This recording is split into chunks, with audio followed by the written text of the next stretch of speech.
आयत नंबर 40 में कि हज़रत मोहम्मद सल्लल्लाहु अलैहि वसल्लम तुम्हारे मर्दों में से किसी के बाप नहीं है, अल्लाह के रसूल हैं और ख़ातमुल नबीयीन हैं। और ये बात अल्लाह ताला ने कुरान में वाज़ह तौर पर फरमा दी है कि आपके बाद ना कोई नबी आएगा, ना कोई वही आएगी, ना कोई इल्हाम होगा। और इसके बाद जो दूसरी बात है उसका तसव्वुर करना भी मैं समझता हूँ एक मुसलमान के लिए वो ये सोच भी नहीं सकता। और बीइंग ए मुसलमान ये हमारा ईमान है कि आप तमाम नबियों के सरदार हैं, ख़ातमुल नबीयीन हैं, रहमतुल आलमीन हैं। और इस दुनिया में अल्लाह ताला ने आपको ख़ातमुल नबीयीन बना के भेजा और आखिरत तक रोज़ क़यामत तक यही दीन है और इसकी हिफाजत अल्लाह ताला ने फरमानी है। अल्लाह की किताब की हिफाजत की ज़िम्मेदारी भी अल्लाह ताला ने ख़ुद अपने ज़िम्मे ली है कि मैं आखिरी क़यामत के दिन तक इसकी हिफाजत करूँगा। इसलिए ये मौजज़ा है कि ये हमारी कुरान, हमारी किताब, जिसमें आज तक न किसी ज़ेर ज़बर का फ़र्क आया है, न किसी चीज़ इसमें इजाफ़ा हुआ है। तो मैं अपने तमाम दोस्तों की काविश का, दोस्तों की कोशिश का कि वो इस्लाम के हवाले से और इस माशरे के हवाले से जो काविशें कर रहे हैं, पाकिस्तान में रहते हुए कर रहे हैं, पाकिस्तान से बाहर रहते हुए ताहा कुरैशी साहब की बड़ी खिदमात हैं वहाँ।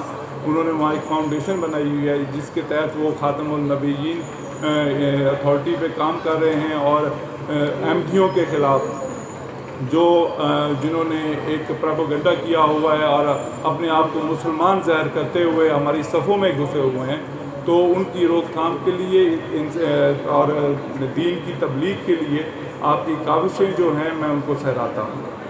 आप जो चेयरमैन हैं नेशनल रहमतुल आलमीन और ख़ातमुन नबीयीन जो हमारी अथॉरिटी है, जो हुकूमत पाकिस्तान की जानिब से अथॉरिटी बनाई गई है, हम अपने तमाम मुअज़्ज़ज़ मेहमानान को डिस्ट्रिक्ट बार एसोसिएशन मुल्तान में वार्मली वेलकम करते हैं। और आज के जो हमारा ये खसूसी हमने आज वो तरीका अख्तियार करो जो आसन हो।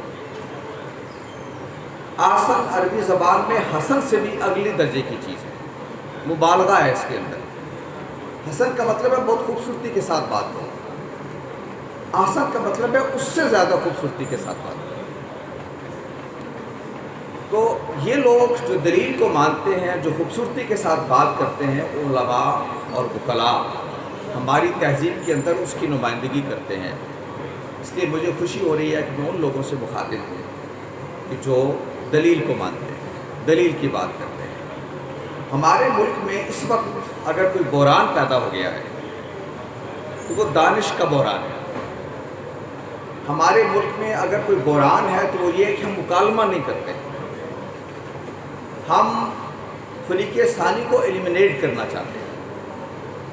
मज़हब में, सियासत में हमारा तर्ज़ अमल ये है कि हम ये चाहते हैं कि सिर्फ हम रहें, कोई दूसरा ना रहे। अल्लाह हमें ये कहता है कि दलील को बाकी रहना चाहिए। और ये कुरान मजीद ने भी बात ये की है कि जो ज़िंदा रहता है वो दलील के साथ ज़िंदा रहता है और जो हिलाक होता है वो दलील के साथ हिलाक होता है।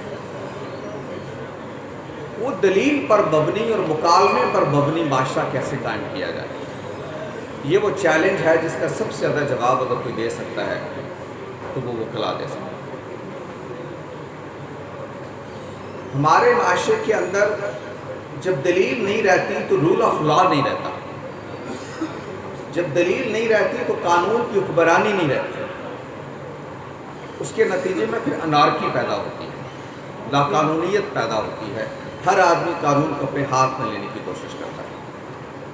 अगर हमने इस माशरे को ज़िंदा रखना है, अगर इसको बाकी रखना है, उसकी सिर्फ एक शक्ल है कि हम लोगों के अंदर दलील और मुकालमे की फ़िज़ा को पैदा करें, रूल ऑफ लॉ पैदा करें। आप सबसे बेहतर जानते हैं हम में से कि रूल ऑफ लॉ के बगैर हुकूमतें नहीं चल सकती, रियासतें नहीं चल सकती, माशरे नहीं चल सकते। आप अदालत में खड़े होते हैं, आपका मुवक्किल कभी जीतता है कभी हार जाता है, लेकिन दोनों अदालत के फैसले को मानते हैं। इसलिए कि अगर वो ना माने और हर कोई अपनी राय पर खड़ा हो जाए और अपनी राय के मुताबिक माशरे को चलाने की कोशिश करे तो ये माशरा बर्बाद हो जाए।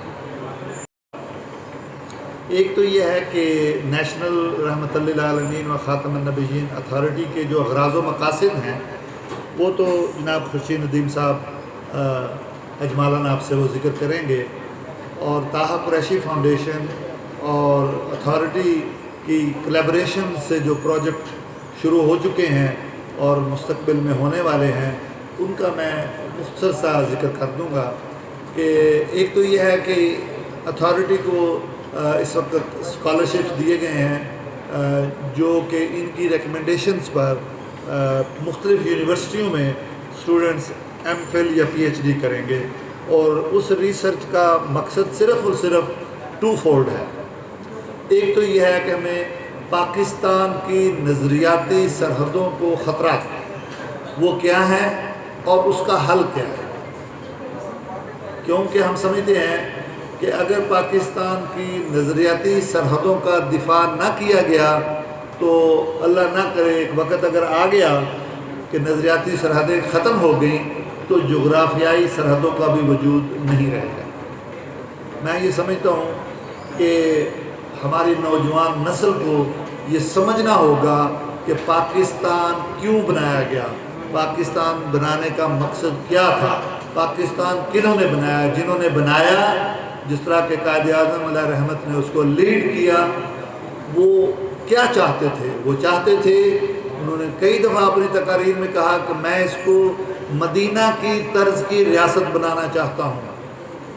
آج ہمارے کچھ سیکولر دوست وہ یہ کہتے ہیں وہ تو سیکولر پاکستان بنانا چاہتے تھے۔ اگر سیکولر پاکستان بنانا تھا تو پھر انڈیا سے علیحدہ ہونے کی ضرورت ہی کیا تھی؟ پھر وہیں رہتے، برطانیہ والے گورے چلے جاتے اور ہندوؤں کے ساتھ اب ان کے نیچے بس زندگی گزارتے رہتے پھر کہ جی ہم نے سیکولر ملک کیوں بنانا ہے؟ تو قائد اعظم نے پھر یہ کہا کہ ہمیں کسی نئے آئین یا منشور کی ضرورت نہیں ہے، ہمیں قرآن نے 1400 سال پہلے منشور دے دیا۔ تو کیا چاہتے تھے؟ یہی چاہتے تھے کہ اس ملک کو اسلامی ریاست بنایا جائے۔ سیدھا ایمان کا اظہار تھا جس پر ہمیں بھی فخر ہے، اور آپ نے اس طرح وہ بورڈ لگایا ہے تاجدار ختم نبوت، تو میں اس پر شکریہ ادا کرتا ہوں۔ آپ نے ہمارے ایمان کی ترجمانی کی ہے اور ڈیسنٹ طریقے سے کی ہے۔ دوسری بات، میں پروفیشن کے اعتبار سے 32 سال پنجاب یونیورسٹی میں پڑھا چکا ہوں۔ میرا انتخاب اس نیشنل اتھارٹی نے پنجاب کے لیے کیا ہے، تو میں صرف ایک بات آپ سب کی خدمت میں حضور اکرم صلی اللہ علیہ وآلہ وسلم کی 63 سالہ سیرت کی بنیاد پر کروں گا، اور مجھے یہی کہنا ہے کیونکہ وکلاء حضرات، میں اپنے باقی مہمانوں سے بھی کہتا ہوں کہ وکلاء حضرات تو بولنے والی کمیونٹی ہے، اور انہیں لسننگ پر مجبور کرنا یہ کوئی وائز کام نہیں ہے۔ آپ سے تو توقع ہے کہ جو اذان آج نیشنل رحمت للعالمین اتھارٹی آپ کے سامنے پیش کرے گی، آپ ہم سے بہتر انداز میں کمیونٹی میں انشاءاللہ دیں گے،